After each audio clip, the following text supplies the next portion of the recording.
Салам достор, биздин каналга жазылыңыздар. Башкалар көрсөтпөгөндү биз көрсөтөбүз.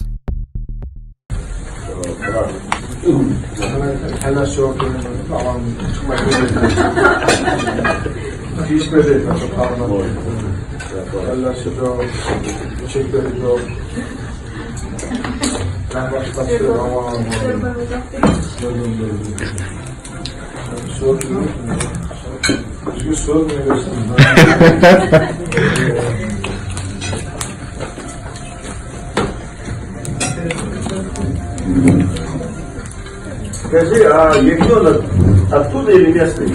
Не, привозной. Оттуда. Азербайджан? Да. Да? Да. Ну, он молочный.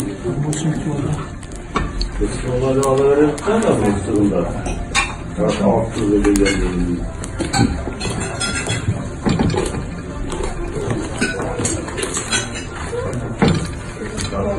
Tatlıya.